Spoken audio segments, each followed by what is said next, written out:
Quando a pandemia chegou, ainda no primeiro trimestre do ano passado, e a gente soube que teria que ficar em casa, logo vieram as preocupações com as nossas crianças. Por quanto tempo elas teriam que ficar longe da escola? E que impacto isso poderia ter no desenvolvimento e no aprendizado delas? Bom, já passou mais de um ano da chegada do coronavírus ao Brasil e acho que é justo dizer que ninguém imaginava que ele ficaria por tanto tempo. Mas a passagem do tempo também permitiu que fossem desenvolvidos estudos para tentar quantificar o tamanho do prejuízo da pandemia em áreas como a educação. E os resultados não são nada agradáveis. A pandemia colocou em evidência a desigualdade social no país e os efeitos dramáticos sobre os estudantes de famílias mais pobres. A crise sanitária escancarou as desigualdades já presentes no país e gerou perdas possivelmente irreversíveis.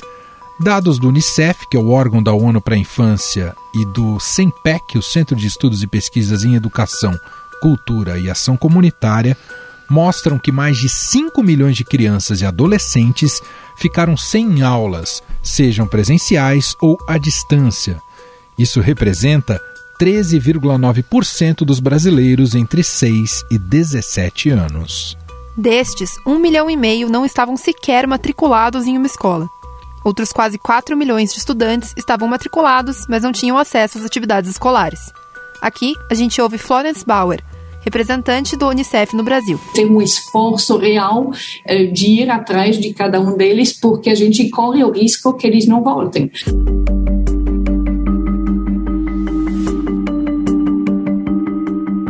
A situação é ainda mais preocupante para a faixa etária de 6 a 10 anos, que representa 41% dos estudantes sem acesso à educação. Ainda de acordo com o estudo, as maiores porcentagens de crianças e adolescentes sem acesso à educação estão em áreas rurais.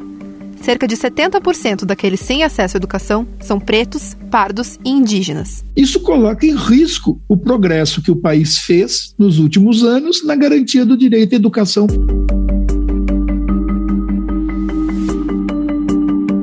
Esse que ouvimos agora é Romualdo Portela de Oliveira, diretor de pesquisa e avaliação do CENPEC, que fez o estudo em parceria com a Unicef. Sem vínculo com a escola por um ano e com as dificuldades do ensino remoto, os pesquisadores afirmam que um perigo real é a evasão escolar dessas crianças e adolescentes. Afinal, o que esses dados mostram sobre o futuro da educação no Brasil? Sobre este assunto, conversamos agora com a diretora do Centro de Excelência e Inovação em Políticas Educacionais da FGV e ex-diretora de Educação do Banco Mundial, Cláudia Costin. Tudo bem, professora? Obrigado por ter aceitado aqui mais uma vez o nosso convite. Um prazer falar com você, Manuel Bonfim, e com a Bárbara também. Professora, estão saindo os primeiros dados concretos da realidade da educação do Brasil, com os efeitos já da pandemia, com as escolas fechadas ou com o ensino remoto muito prejudicado. Queria tentar te ouvir dimensionar o que pode significar isso para o país a longo prazo, o que a gente está passando agora com a educação e a pandemia. Olha, infelizmente, Emanuel, como toda crise histórica, e essa que nós estamos vivendo é uma crise de grandes proporções, os impactos são enormes, porque além de aprofundar tendências negativas que já existiam, nós finalmente tomamos consciência de problemas que se acumulavam do passado. No caso específico da educação, é bom lembrar que nós demoramos muito a universalizar o acesso ao ensino fundamental. Foi só na primeira década do século XXI que nós universalizamos o acesso, o que quer dizer que nós fizemos isso muito mais tarde que a maior parte dos países latino-americanos, para nos comparar com países assemelhados. Isso trouxe um grande problema de aprendizagens insuficientes e profundas desigualdades educacionais.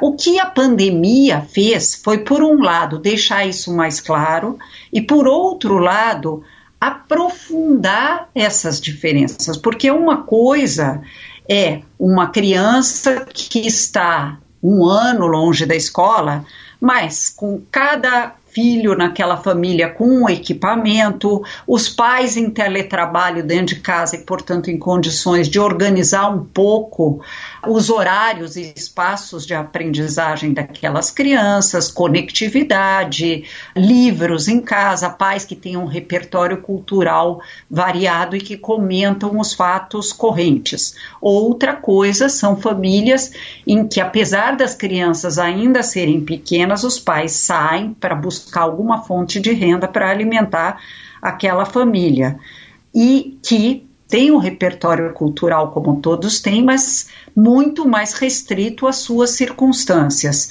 Não quer dizer que é impossível que essa criança de família mais vulnerável aprenda, não é impossível.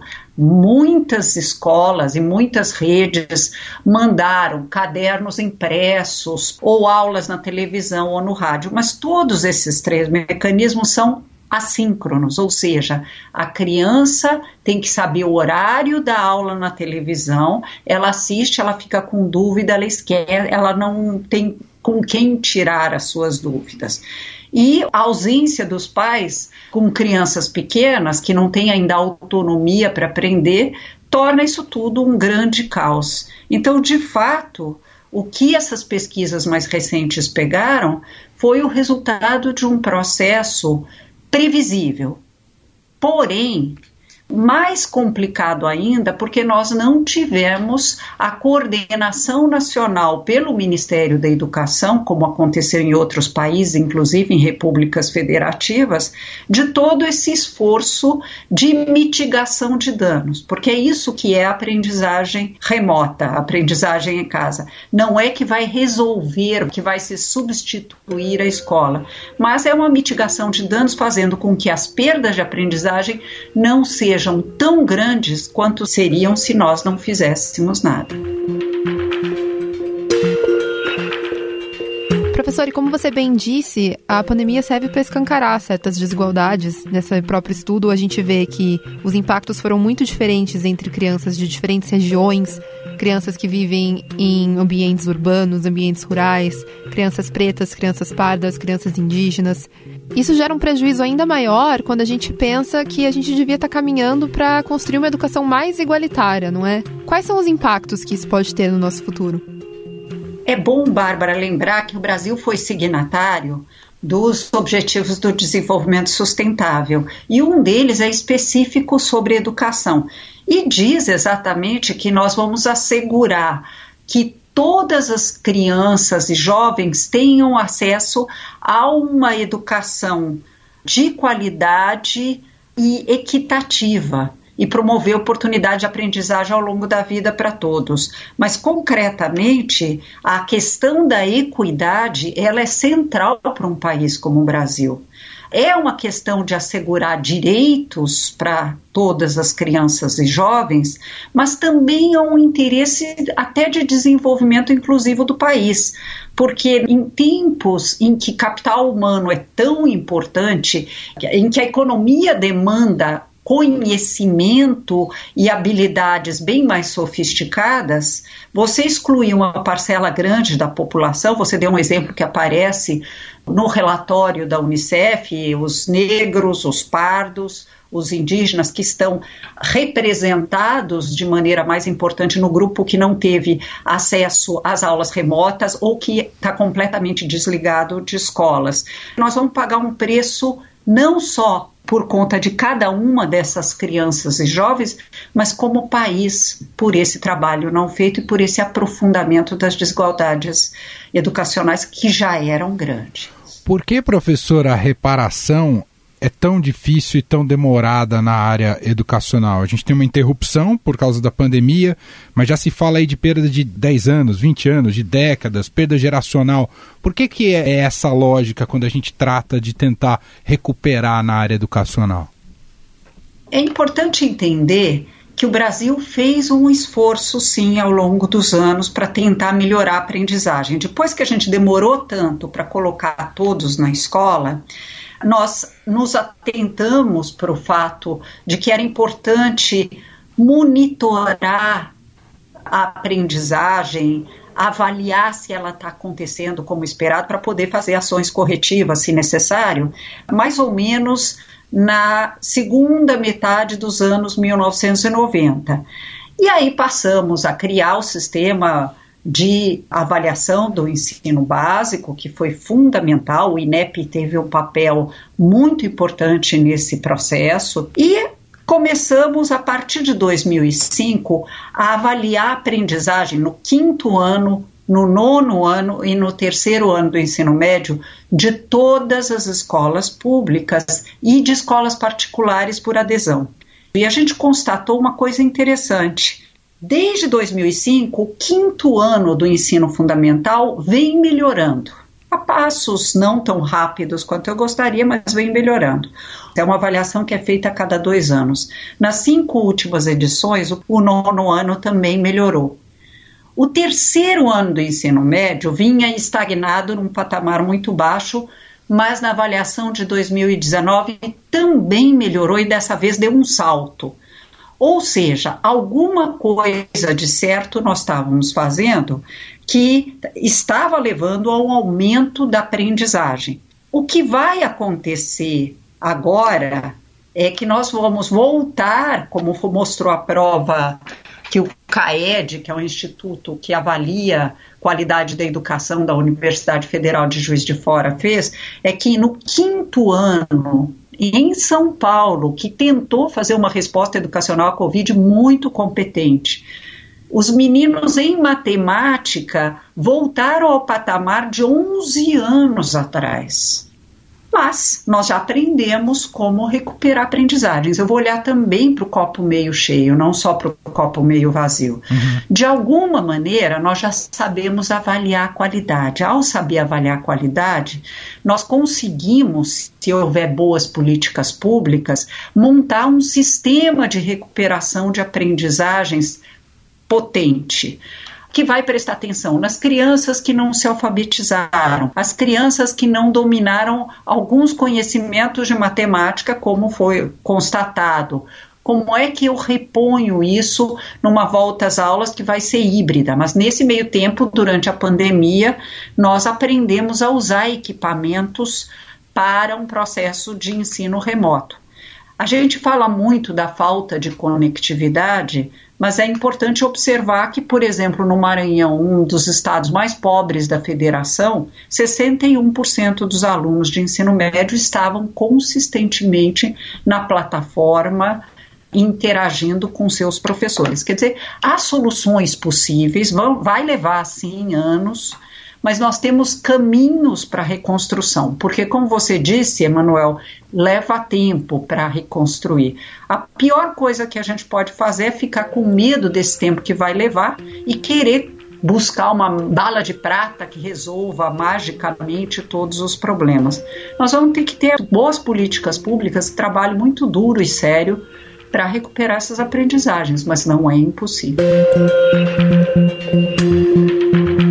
Professor, e qual é o papel do Ministério da Educação em tudo isso? O que está sendo feito ou não está sendo feito pelo governo federal?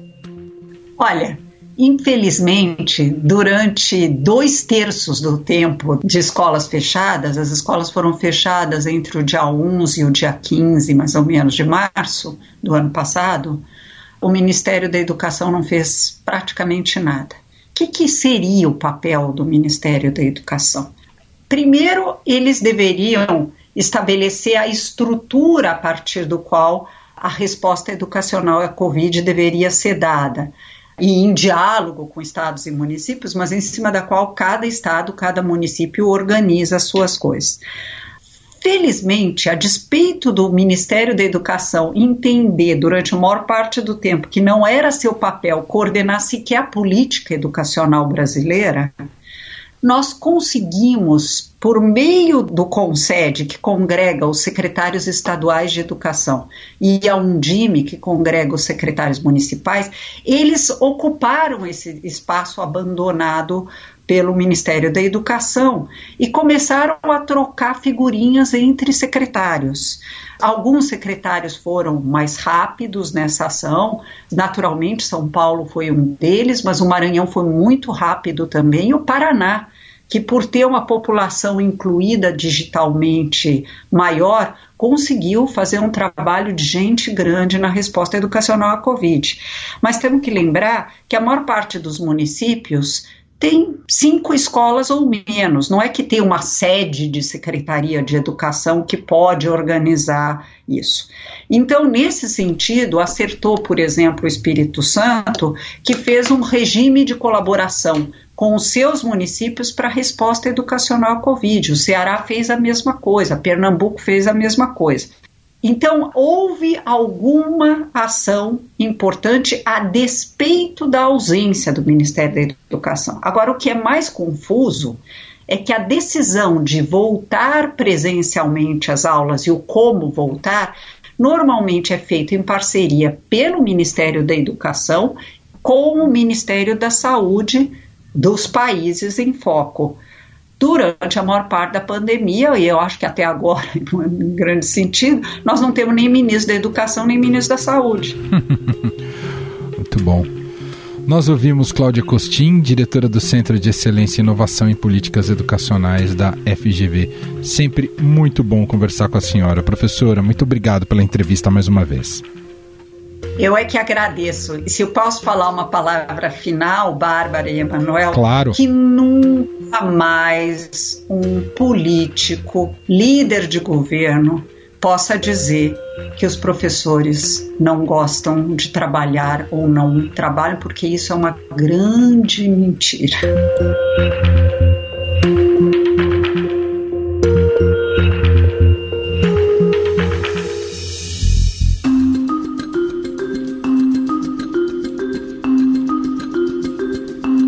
Na nossa conversa, a Cláudia mencionou uma pesquisa feita no estado de São Paulo pelo Centro de Políticas Públicas e Avaliação da Educação, o CAED, órgão ligado à Universidade Federal de Juiz de Fora. Os resultados dessa pesquisa são alarmantes e mostram o tamanho do prejuízo que um ano longe da escola pode causar nas crianças do país. Sobre essa pesquisa, eu converso agora com a repórter do Estadão, Júlia Marques. Júlia, para começar, eu queria que você me explicasse o que foi essa pesquisa realizada aqui no estado de São Paulo para medir os impactos da pandemia na educação e como ela foi feita. Legal. No início desse ano, o governo de São Paulo fez uma prova com alunos do 5º ano, do 9º ano do Fundamental e do 3º ano do ensino médio, que era justamente para avaliar qual foi o impacto da pandemia na aprendizagem dos estudantes ao longo do tempo em que eles ficaram sem ir para a escola. Então, foi um teste de português e de matemática aplicado para esses alunos dessas séries que tentava medir um pouco desse impacto. O interessante é que essa prova ela é muito parecida com a metodologia de provas que já são aplicadas pelo governo federal e pelo governo estadual. Então, por meio dessa prova, o governo conseguiu medir, comparando com os testes anteriores, qual foi o prejuízo aí do tempo de escolas fechadas para a aprendizagem dos estudantes. E o que você me conta dos resultados que a gente tem até agora? Pois é, Bárbara, tem 2 tipos de resultados aí que é interessante da gente entender. Tem um resultado que é importante para a rede estadual, para o governo, que é o seguinte: ao longo dos anos, a rede estadual ela é avaliada por essa prova federal, que indica o quanto a rede vem avançando aí nos indicadores de educação dos seus alunos. O estado de São Paulo ele vinha avançando, ele vinha crescendo, tanto em português como em matemática, principalmente nos anos iniciais aí do ensino fundamental. Com esses resultados, o que a gente viu, e esses resultados são comparáveis com essa prova federal, caiu muito o desempenho dos alunos, ou seja, caiu o desempenho da rede de ensino como um todo. A principal conclusão é de que em matemática, que foi a série, que foi a disciplina mais grave aí, com maior defasagem, a rede perdeu muitos pontos e ela vai precisar de 11 anos para conseguir retomar o nível de aprendizagem que os alunos tinham no 5º ano do ensino fundamental. Ou seja, a gente vinha crescendo, os indicadores vinham aumentando nessa etapa, em matemática, em língua portuguesa, e agora, com a pandemia, há uma previsão de que esses indicadores caiam bastante. A prova já mostrou isso. Só para a gente ter uma ideia, os alunos em língua portuguesa faziam 223 pontos na prova federal.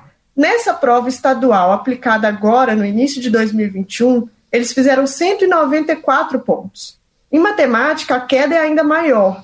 Então, é muito grave para a rede, é uma mensagem muito, muito grave para a rede de ensino, no sentido de que a rede vai ter que se organizar, se reestruturar para voltar a ter aqueles indicadores que ela tinha antes.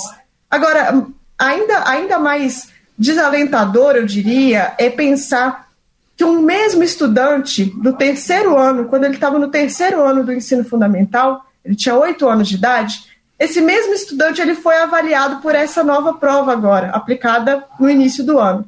E o que a gente percebe é que durante o tempo de pandemia, ele não avançou no que ele aprendeu, ele não aprendeu coisas novas e ele perdeu o que ele tinha aprendido. Houve uma regressão, houve um retrocesso na aprendizagem desse mesmo estudante.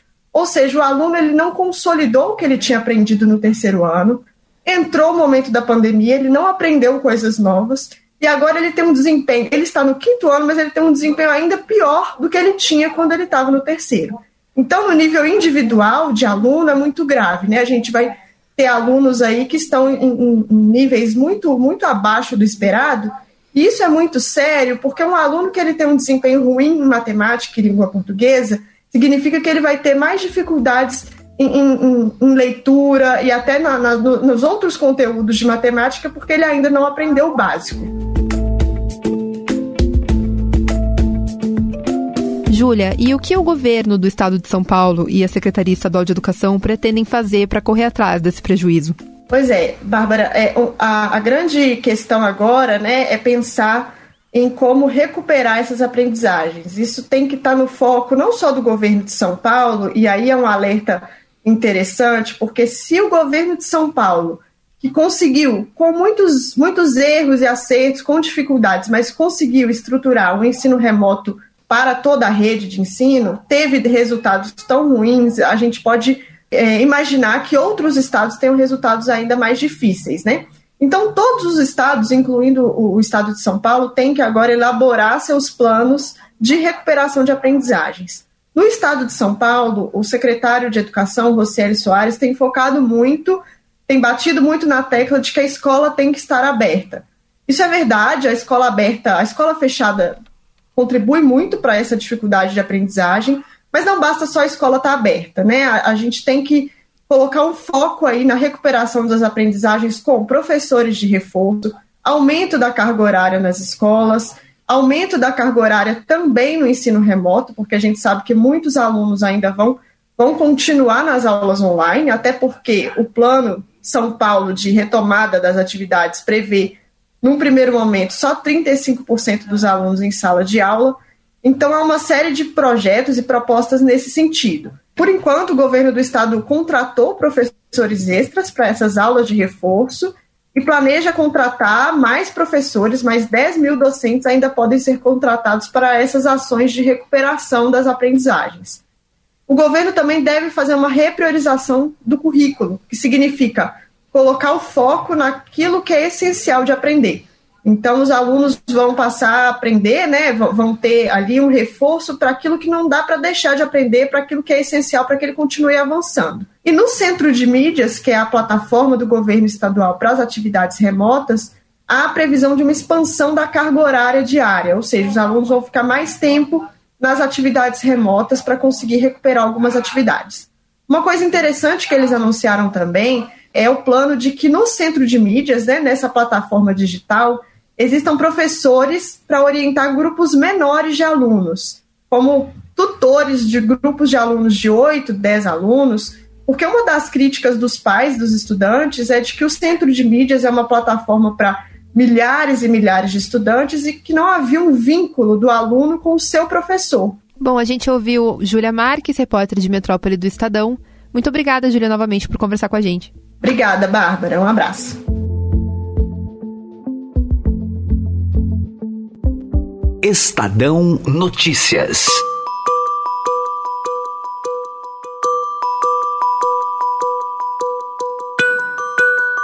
Bom, nesse momento seria o momento que eu faria aqui o encerramento tradicional deste podcast, mas hoje eu vou deixar só com Bárbara Rubira, porque é a última edição que ela faz aqui do Estadão Notícias. Então, por favor, Bárbara.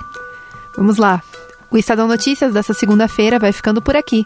Contou com a apresentação de Emanuel Bonfim e Bárbara Rubira, produção de Gustavo Lopes, Bárbara Rubira e Ana Paula Niederauer. A montagem é de Moacir Biasi. O diretor de jornalismo do Grupo Estado é João Fábio Caminoto. Mande seu comentário ou sugestão para o e-mail podcast@estadão.com. Obrigado, Bárbara. Sentirei muita sua falta. Eu também. Um abraço a todos os ouvintes e até mais.